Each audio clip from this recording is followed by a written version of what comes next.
शुभ शुक्रवार। संतोषी माता की कथा। कंचनपुर नगर में एक बुढ़िया रहती थी। उस बुढ़िया के 7 बेटे थे।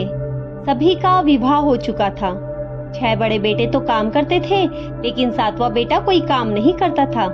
सुबह उठकर स्नान आदि से निवृत्त होकर 6 बेटे रसोई में बैठकर भोजन करते और फिर अपने काम पर चले जाते थे। बुढ़िया उन बेटों को अपने हाथ से खीर, पूरी, हलवा आदि बढ़िया बढ़िया व्यंजन बनाकर खिलाती थी। 7वां बेटा खूब धूप निकलने के बाद बिस्तर से उठता और फिर स्नान करके भोजन के लिए रसोई में जाता था। बुढ़िया दूसरे बेटों का बचा हुआ खाना एक थाल में सजाकर उसे दे देती थी। 7वां बेटा उसी भोजन को खुशी खुशी खा लेता था। भोजन करके वह घर से निकल जाता और अपने दोस्तों के साथ घूमता फिरता। इस तरह मौज मस्ती से उसके दिन व्यतीत हो जाते थे। उसकी पत्नी बार बार उसको काम करने के लिए कहती, लेकिन वह हंसकर कहता, अरे तुम बार बार काम करने के लिए क्यों कहती हो? कितने मजे से दिन गुजर रहे हैं। माँ कितने बढ़िया बढ़िया व्यंजन बनाकर खिलाती है। तब उसकी पत्नी क्रोधित होकर कहती, माँ तुम्हें बढ़िया बढ़िया व्यंजन बनाकर नहीं खिलाती, बल्कि सबका बचा हुआ झूठा भोजन खिलाती है। यदि तुम्हें मेरी बात पर विश्वास ना हो तो किसी दिन खुद ही छिप कर देख लेना। अपनी पत्नी की बात पर उसको यकीन न था, लेकिन एक दिन इस बात की सच्चाई जानने का निर्णय करके वह सिरदर्द का बहाना बनाकर चादर ओढ़कर रसोई घर में ही सो गया।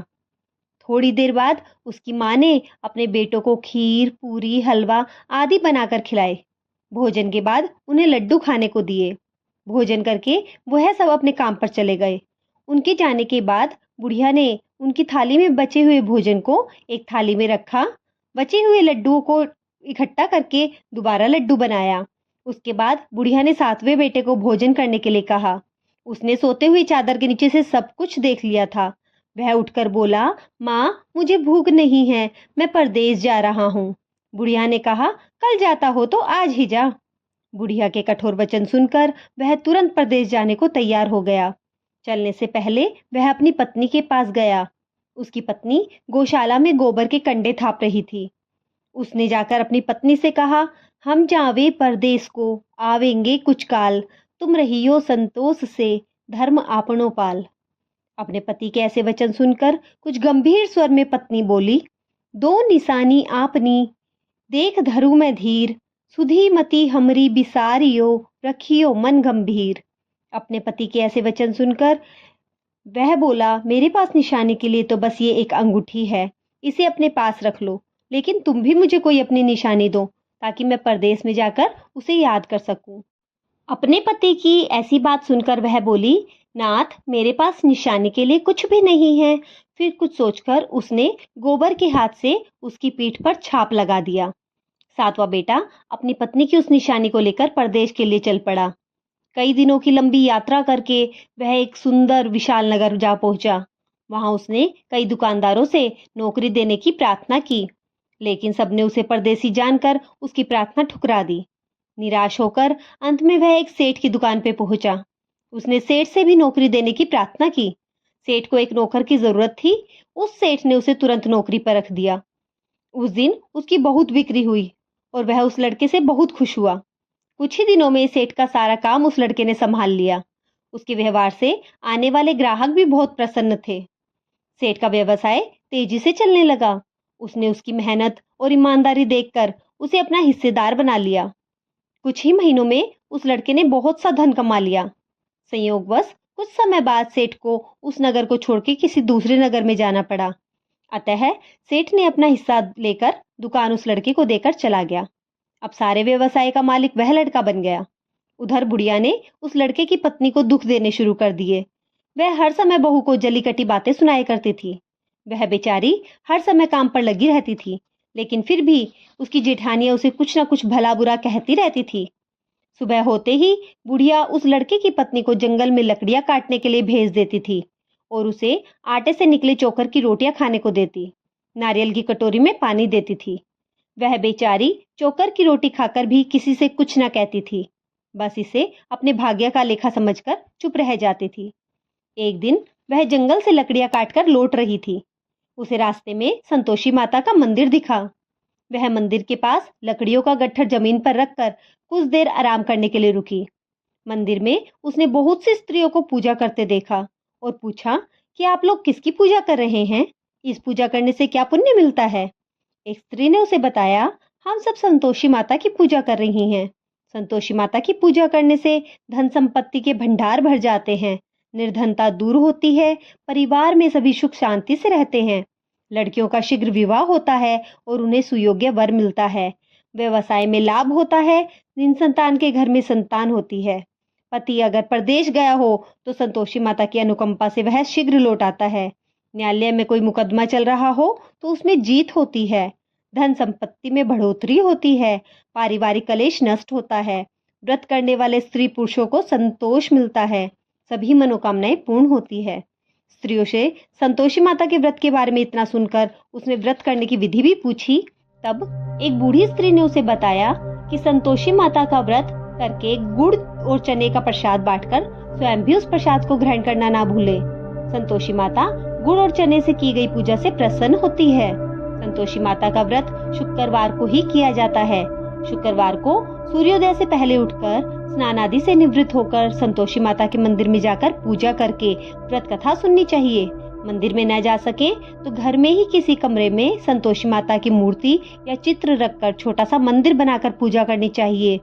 व्रत करने वाले को उस दिन कोई भी खट्टी चीज या खट्टा फल नहीं खाना चाहिए। घर में किसी को भी खट्टी चीज नहीं खानी चाहिए। संतोषी माता के व्रत के बारे में ये सब बातें पूछकर सातवें बेटे की बहू ने मन में निश्चय किया कि आज सारी लकड़ियां बेचकर गुड़ और चने खरीदकर आने वाले शुक्रवार को संतोषी माता की पूजा अवश्य करेगी। उसी दिन उसने लकड़ियां बेचकर गुड़ और चने खरीदे। शुक्रवार को सूर्योदय से पूर्व उठकर उसने स्नान आदि किया। फिर एक कलश में स्वच्छ व ताजा जल भरकर चने और गुड़ के साथ जंगल की ओर चल पड़ी। रास्ते में संतोषी माता के मंदिर में जाकर उसने संतोषी माता का विधिवत पूजा किया और व्रत कथा सुनी। फिर संतोषी माता के चरणों में सिर रखकर प्रार्थना की, हे माता, मेरे सारे कष्ट दूर करो। मैं हमेशा तुम्हारी पूजा करूंगी। मेरा पति परदेश से सकुशल लौट आए। संतोषी माता का स्मरण करते हुए उसने आसपास वालों को गुड़ और चने का प्रसाद बांटकर थोड़ा सा प्रसाद स्वयं भी ग्रहण किया। इस प्रकार सातवें बेटे की बहू ने हर शुक्रवार को संतोषी माता का विधिवत व्रत करना आरंभ कर दिया। दूसरे शुक्रवार को उसने व्रत किया तो उसके पास उसके पति का पत्र आ गया। तीसरे शुक्रवार को पति का भेजा हुआ रुपया आ गया। इस पर घर के लोग उससे ईर्ष्या करने लगे। जिठानियां ताने देने लगी कि अरे अब तो पति के पत्र आने लगे हैं, रुपया भी आने लगा है। घर के बच्चे भी बार बार कहने लगे, अब तो चाची के पास रुपया आने लगा है, अब तो वो किसी से सीधे मुंह बात नहीं करेगी। वह बेचारी सबके ताने सुनकर चुप रह जाती थी। वह हर शुक्रवार को संतोषी माता के मंदिर में व्रत करने और कथा सुनने के बाद उनके चरणों में शीश रखकर यह प्रार्थना करती थी कि हे माता, मैंने आपसे धन नहीं मांगा, मैंने तो अपने पति के सकुशल लौटने की प्रार्थना की है। एक दिन उसकी प्रार्थना से प्रसन्न होकर संतोषी माता ने कहा, जा बेटी, तेरी मनोकामना पूरी होगी, तेरा पति शीघ्र ही घर लौट कर आएगा। वह बेचारी संतोषी माता के वचन सुनकर खुशी खुशी घर लौटी। उधर सातवां बेटा दुकानदारी में इतना व्यस्त हो चुका था कि उसे अपनी पत्नी और घर का कोई दुकान के काम से उसे फुर्सत ही नहीं मिलती थी। संतोषी माता ने उस बेटे की इतनी व्यस्तता देखकर बहुत परेशान हुई। तब वह सोचकर संतोषी माता ने उस बेटे को स्वप्न में आके दर्शन दिया और कहा, धनी साहूकार सो रहा है या जाग रहा है? वह बोला, माता, ना मैं सो रहा हूँ ना जाग रहा हूँ, आप मेरे लिए आज्ञा करें। संतोषी माता ने कहा, तूने परदेश आकर इतना धन कमाया पर तुझे अपनी पत्नी का कुछ भी स्मरण नहीं है। उसने कहा, हे माता, मुझे अपनी पत्नी का स्मरण है, लेकिन इस दुकान से मुझे कहीं भी जाने का अवकाश नहीं मिलता। अब देखो ना, सारा रुपया व्यवसाय में लगा हुआ है। जब तक सारा रुपया वापस नहीं आ जाता मैं अपने घर कैसे जा सकता हूँ? संतोषी माता ने कहा, कल सुबह उठकर संतोषी माता का नाम लेकर मंदिर में घी का दीपक जलाकर पूजा करना और फिर दुकान पर जाकर संतोषी माता के नाम का दीपक जलाकर प्रणाम करके काम शुरू करना। शाम होते होते उधार दिया धन लौट आएगा। इतना कहकर संतोषी माता उसके स्वप्न से अंतर्ध्यान हो गई। सुबह उठकर उसने अपने मित्रों को स्वप्न की बात कही तो वो सब उसका मजाक उड़ाने लगे, लेकिन उसका मन नहीं माना। उसने संतोषी माता पर पूरा विश्वास करके मंदिर में जाकर घी का दीपक जलाया। दुकान पर भी दीपक जलाकर संतोषी माता का स्मरण करके काम शुरू किया। उस दिन संतोषी माता की अनुकंपा से सचमुच चमत्कार हो गया। उधार सामान ले गए लोग जल्दी जल्दी रुपया लौटाने लगे। देखते ही देखते रुपयों का ढेर लग गया। शाम तक सारा धन लौट आया। दुकान का सारा सामान भी हाथों हाथ बिक गया। तब संतोषी माता को नमस्कार करके वह अपने घर लौटने की तैयारी करने लगा। उधर सातवें बेटे की पत्नी प्रतिदिन की तरह जंगल से लकड़ियां काटकर घर को लौट रही थी। लकड़ियों का बोझ अधिक होने के कारण उसने मंदिर के पास गट्ठर उतारकर मंदिर के चबूतरे पर बैठकर थोड़ा सा विश्राम किया। तभी उसे दूर से धूल उड़ती दिखाई दी। उसने संतोषी माता से पूछा, हे माता, ये धूल कैसे उड़ रही है? माँ ने प्रसन्न होते हुए कहा, आज तुझे तेरी पूजा का फल मिलेगा। तेरा पति परदेश से लौट रहा है। यह धूल उसके लौटने की उड़ रही है। अब तू इन लकड़ियों के 3 हिस्से कर। एक हिस्सा नदी के किनारे रख, दूसरा हिस्सा मंदिर में रख और तीसरे हिस्से को सिर पर रखकर घर ले जा। तेरा पति लकड़ियां देखकर रुकेगा और लकड़ियां जलाकर भोजन बनाकर खाएगा, फिर घर को जाएगा। तू घर पहुंचकर लकड़ियों का गट्ठर आंगन में डालकर कहना, सासू जी, लकड़ियों का गट्ठर ले आई हूँ। चोकर की रोटियां और नारियल की कटोरी में पानी दो। फिर पूछना कि आज घर में कौन मेहमान आया है। संतोषी माता की ये बातें सुनकर वह खुशी खुशी घर की ओर चल पड़ी। कुछ देर बाद उसका पति वहां पहुंचा। लकड़ियों का ढेर देखकर उसने भोजन बनाकर खाया और कुछ देर विश्राम करके घर पहुंचा। उधर बहू ने लकड़ियों का गट्ठर जमीन पर डालकर जोर से आवाज लगाई, सासू जी, लकड़ियां ले लो, चोकर की रोटियां दे दो, नारियल की कटोरी में पानी दे दो। आज घर में कौन मेहमान आया है? यह सुनकर उसकी बुढ़िया सास बोली, बहू, ऐसा क्यों कहती है? तेरा ही तो पति परदेश से लौट कर आया है। नहा धोकर मीठी खीर खा, नए नए कपड़े पहन के पति के पास बैठ। उसके पति ने कमरे की खिड़की से ये सब देखा और सुना। उसने कमरे से बाहर आकर भिखारी की तरह खड़ी अपनी पत्नी को देखकर कहा, माँ, यह औरत कौन है? माँ ने कहा, बेटा, ये तेरी ही तो बहू है। जब से तू परदेश गया है, इसने यही हाल बना रखा है। सारा दिन गांव में ऐसे ही जानवरों की तरह घूमती फिरती रहती है। घर का कोई काम नहीं करती और नारियल की कटोरी में पानी मांग रही है। सातवां बेटा गंभीर होकर बोला, माँ, मैंने इसकी सारी बातें स्वयं अपने कानों से सुनी हैं। मुझे बराबर वाले दूसरे घर की ताली दे दो, मैं तो उसी में जाकर रहूंगा। बुढ़िया माँ ने उस बेटे को दूसरे घर की ताली दे दी। वह अपनी पत्नी के साथ उस घर में आनंद से रहने लगा। उसके पास धन की कोई कमी ना थी। उसने घर को महल जैसा सुंदर बना दिया। अगले शुक्रवार को उसकी पत्नी ने कहा, प्राणनाथ, मैं संतोषी माता का व्रत करती हूँ।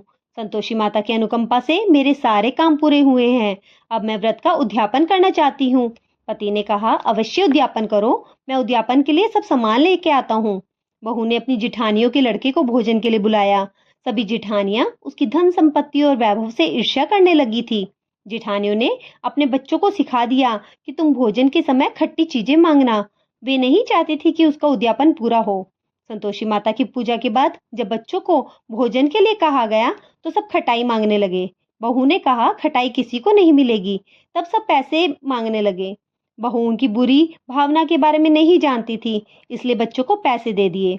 बच्चे दौड़ते हुए बाजार में गए और इमली लेकर खा ली। बच्चों को पैसे देने और उनको इमली खाने से संतोषी माता क्रोधित हो गई। उनके प्रकोप से उसी समय राजा के सैनिक सातवें बेटे की दुकान पर पहुंचे और उसको पकड़ कर ले गए।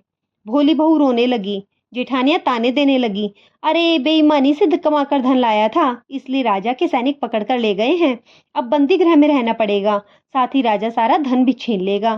सातवें बेटे की बहू रोती हुई संतोषी माता के मंदिर में गई और चरणों में सिर रखकर प्रार्थना करने लगी, हे संतोषी माता, मुझसे कौन सी भूल हुई है? मुझे माफ करो, आपने किस अपराध की इतनी बड़ी सजा दी है? संतोषी माता ने तुरंत प्रकट होकर कहा, बेटी, तूने उद्यापन में बच्चों को पैसे देकर बहुत बड़ी भूल की है। उन पैसों से बच्चों ने खिटाई खाकर तेरा व्रत नष्ट किया है। बहू रोते रोते बोली, माँ, मुझे क्षमा कर दो, मैं बच्चों की बातों में सब भूल गई थी। अब मैं दोबारा उद्यापन करूंगी, अब कोई भूल नहीं होगी। संतोषी माता ने कहा, जब तू दोबारा विधिवत उद्यापन करेगी तो तेरी मनोकामना अवश्य पूर्ण होगी। मंदिर से घर लौटते समय उसे उसका पति वापस आता हुआ मिला। बहू ने पूछा, राजा के सैनिक क्यों लेके गए थे? तो वह हंसते हुए बोला, मैंने इतना धन कमाया है, उसका कर नहीं दिया था, इसलिए राजा ने मुझे बुलाया था। अगले शुक्रवार को उद्यापन के लिए बहू ने लड़कों को भोजन के लिए बुलाया। उधर जेठानियों ने पुनः अपने लड़के को भोजन में खटाई मांगने के लिए सिखा दिया। संतोषी माता की पूजा के बाद गुड़ व चने का प्रसाद बांटकर बहू ने स्वयं भी प्रसाद ग्रहण किया। बच्चों ने जब भोजन के लिए बैठे तो खीर पूरी हलवा खाने के बाद बोले, हमें ये सब अच्छा नहीं लगता, हमें खट्टी चीजें खाने को दो। बहू ने कहा, किसी को खट्टी चीज नहीं मिलेगी और ना ही मैं तुम्हें पैसे दूंगी। खीर पूरी हलवा खाना है तो खाओ। बच्चे नहीं माने तो उनसे उन बच्चों को भगाकर ब्राह्मणों के बच्चों को बुलाकर भोजन कराया। दक्षिणा में उन बच्चों को मीठे फल खाने को दिए। इससे संतोषी माता प्रसन्न हो गई। उनके अनुकंपा से बहू शीघ्र ही गर्भवती हो गई। 10वें महीने उसके एक सुंदर पुत्र का जन्म हुआ। बहू प्रतिदिन उस बेटे को लेकर संतोषी माता के मंदिर जाने लगी। कुछ दिनों बाद संतोषी माता ने सोचा, मैंने इसे जीवन में सभी सुख दिए हैं, अब इसकी परीक्षा लेकर देखती हूँ। यह सोचकर संतोषी माता ने एक बुढ़िया का रूप धारण किया और लाठी टेकती हुई बहू के घर जा पहुंची।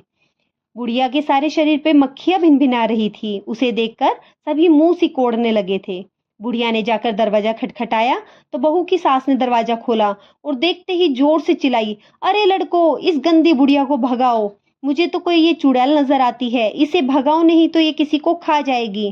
लड़के उठकर भागे और उसने अपने घरों के दरवाजे खिड़की बंद कर लिए। छोटी बहू बराबर वाले घर की खिड़की से देख रही थी।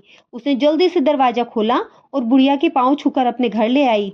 सास ने उसे रोका तो बहू बोली, आज तो बहुत खुशी का दिन है, मेरी संतोषी माता मेरे घर आई है। छोटी बहू का बेटा दूध पीने के लिए रो रहा था। बहू ने उसे दूध भी नहीं पिलाया और संतोषी माता की सेवा में व्यस्त हो गई।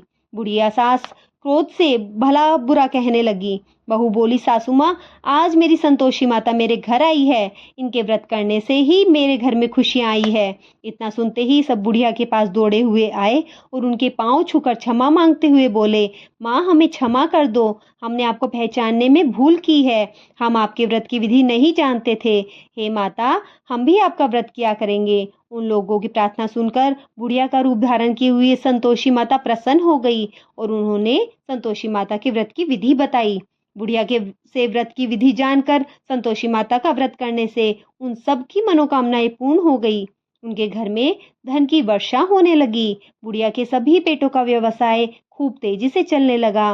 धन संपत्ति के भंडार भरने लगे। संतोषी माता का व्रत कथा सुनकर गुड़ और चने का प्रसाद खाने वालों की सभी मनोकामनाएं संतोषी माता पूर्ण करती है। व्यवसाय में दिन दुगनी रात चौगुनी तरक्की होती है। निसंतानों को संतान मिलती है और संतोषी माता का विधिवत व्रत करने वाली कुंवारी कन्याओं को मनचाहा सुंदर सुयोग्य वर मिलता है। बोलो संतोषी माता की जय। संतोषी माता हम सब की मनोकामनाएं पूर्ण करे। आशा है आपको हमारी यह कथा पसंद आई होगी। अगर आपको हमारे चैनल की कथाएं पसंद आ रही हैं तो चैनल को सब्सक्राइब करना ना भूलें।